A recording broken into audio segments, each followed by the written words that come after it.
Приветствую вас. Сегодня наш разговор о мирном договоре, конфликт между Соединенными Штатами, Европой и Россией и их интересами. Все говорят о новом мирном плане из 20 пунктов для Украины. Заголовки основных средств массовой информации мировых пестрят этим. Вашингтон празднует прогресс и говорит, что утверждает, что этот договор будет подписан со дня на день. Но впереди огромнейшая работа, и это только начало.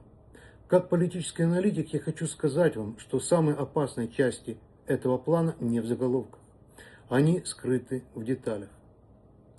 Мы когда-либо в этой жизни подписывали договора, и там были строчки мелким шрифтом, которые, если бы мы не пропускали, мы очень внимательно читали.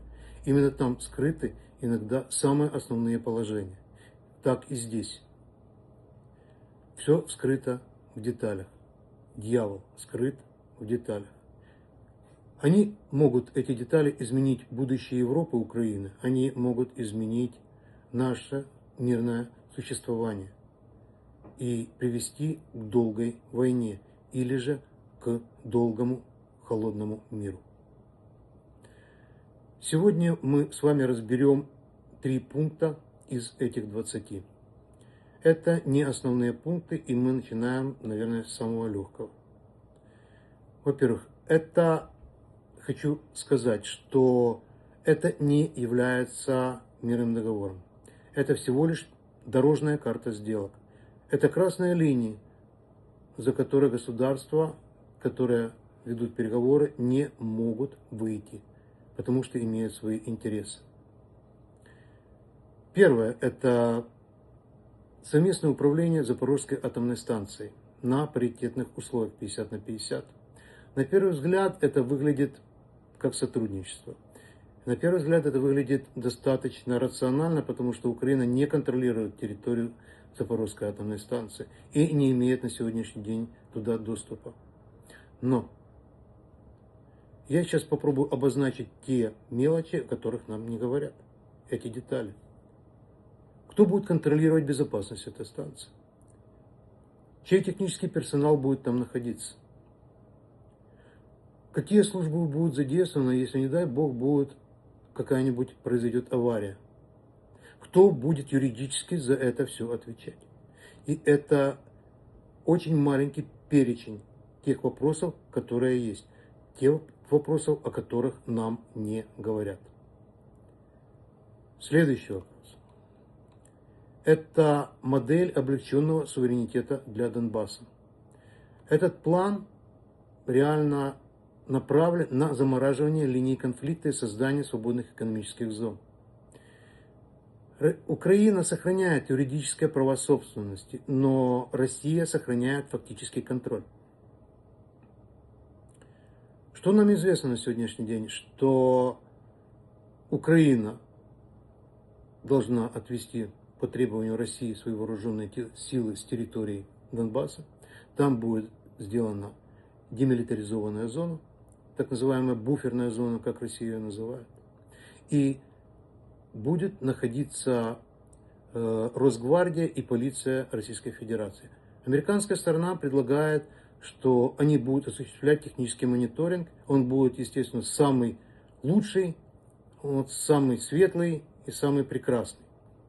Но реально получается то, что Украина оставляет эти территории, и они находятся фактически под контролем Российской Федерации. Украина же предлагает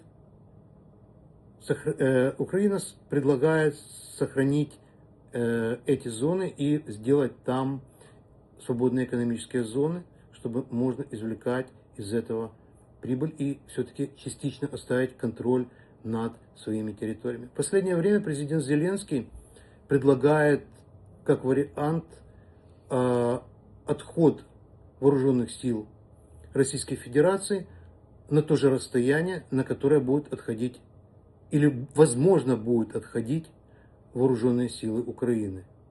В противном случае я не уверен в том, что Украина пойдет на этот вариант. Это даст возможность России в будущем использовать этот укрепленный район как плацдарм для дальнейшего вторжения в Украину. Так что речь идет не о мире, а об управлении замороженным конфликтом, к огромному сожалению. Следующий вопрос. Это лимит на 800 тысяч военнослужащих для украинской армии. Европа сделала попытку не уязвить Украину этим своим предложением, но это все равно внешнее ограничение. И, на мое мнение, этих 800 тысяч достаточно для того, чтобы в первые дни возможного вторжения в будущем сдержать силы России, успеть развернуть основные силы, призвать людей и развернуть экономику, поставить на военный рейс. Потому что опыт уже в этом есть. Но остается, опять же, очень много вопросов, на которых у меня нет ответа. И это формирует будущее, а не заголовки новостей. Итак, если вы считаете, что паритетное владение Запорожской атомной станцией, лимит 800 тысяч военнослужащих для вооруженных сил Украины и буферные зоны, так называемый облегченный суверенитет для Донбасса, он же жизнеспособен, напишите, дайте мне знать в комментариях ниже. Не забудьте подписаться. Приходите, слушайте, думайте, принимайте решения. До скорой встречи.